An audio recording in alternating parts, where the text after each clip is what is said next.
노아의 방주 이야기가 우리에게 주는 것. 김대규 장로. 방주는 히브리어로 테바로 상자와 궤를 뜻하는 것으로 성경에 3번 나온다. 노아의 방주, 모세의 갈대 상자, 지성소의 법궤를 말할 때 사용하였다. 이것들이 우리에게 주는 공통적인 영적 의미는 죽음으로부터 구원이라는 하나님의 은혜이다. 이 중에서 노아의 방주 이야기는 사랑과 구원이 주제가 되는 종말론적인 성격의 여러 가지 메시지를 주고 있다.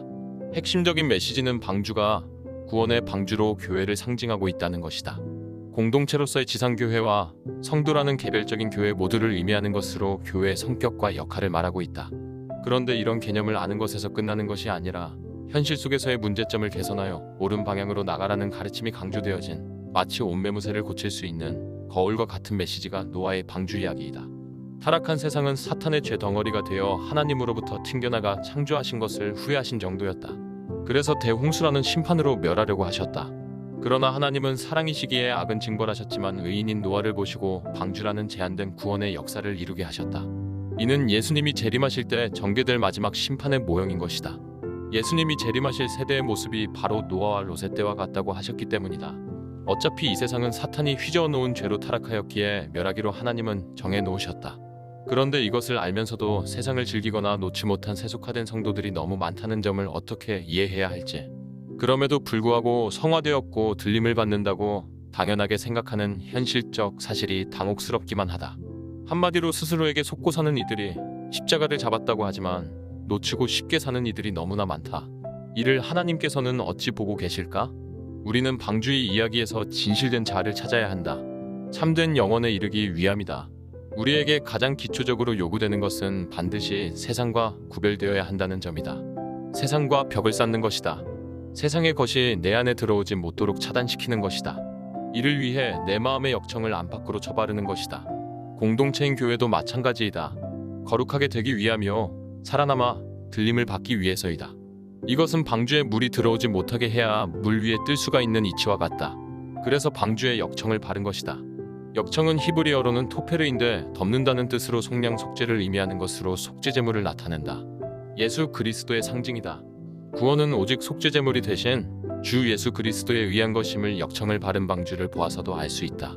바로 주님이 길이요 진리이며 생명이라는 말씀이다. 그래서 우리가 교회가 된 것이다. 고로 우리는 주의 십자가의 길을 따라가야만 한다. 하나님께 영광이 되고 우리가 영원히 살 수 있는 오직 하나의 길이기 때문이다. 타협은 없다. 그런데도 세상을 버리지 못한 경우가 주변에 너무 널려 있어 넘어질 정도이다. 세상을 변화시켜야 할 교회에 세상의 것들이 너무나 많이 들어와 잠식하고 있다. 현대교회들의 맹점이다. 세속적인 것은 분명 타락이다. 역청의 역할은 방수이다. 영적으로는 주의 보혈이며 이에 따른 우리의 믿음을 말한다. 주의 보혈을 의지하고 참 믿음 위의 선자는 아무리 홍수가 몰아쳐도 상관이 없다. 표대를 향해 달려갈 뿐이다. 영적으로 성화의 장성한 분량에 이르기까지 바닥층으로부터 한 걸음씩 발을 띄어 2층을 거쳐 3층에 이르러 하늘을 향한 창문을 열므로 비둘기가 감람나무에 새잎을 가져온 것처럼 하늘의 소망의 성취를 바라보는 자, 방주의 문을 다시 여는 자가 되어야 한다. 구원의 언약을 일곱생 무지개로 소유한 자, 주의 뜻대로 순종하여 방주로 살아남은 자는 세상의 빛과 소금이 된다. 하나님의 영광을 드러내게 된다. 하나님이 통치하는 현존의 하나한 임나라에 거하게 된다. 하나님의 속한 자이기에 일이 되는 것이다. 결코 세상에 물든 자에게는 불가능한 일이다. 노아의 방주가 우리에게 주고자 하는 메시지가 이것이 아닐까? 역청으로 보호막을 친 자는 언제나 믿음과 순종으로 거룩하고 성결케 되어 올바른 행실을 하게 된다. 이것이 주를 맞이할 신부의 단장이다. 이러한 자는 성결한 세마포의 예복을 입고 결혼잔치에 참여한다. 이는 구원의 완성이며 주와의 영원한 연합인 것이다. 어린 양의 혼인잔치는 천국에서 영광 중에 그리스도와 연합된 삶을 누리는 것을 말한다. 그러므로 우리는 노아의 방주라는 거울에 내 자신을 엄밀하게 비춰보아야 한다. 은혜의 방주 이야기가 내게 준 메시지는 무엇인지를 찾아야 한다. 언젠가는 하나님 앞에 서야 할 우리이다.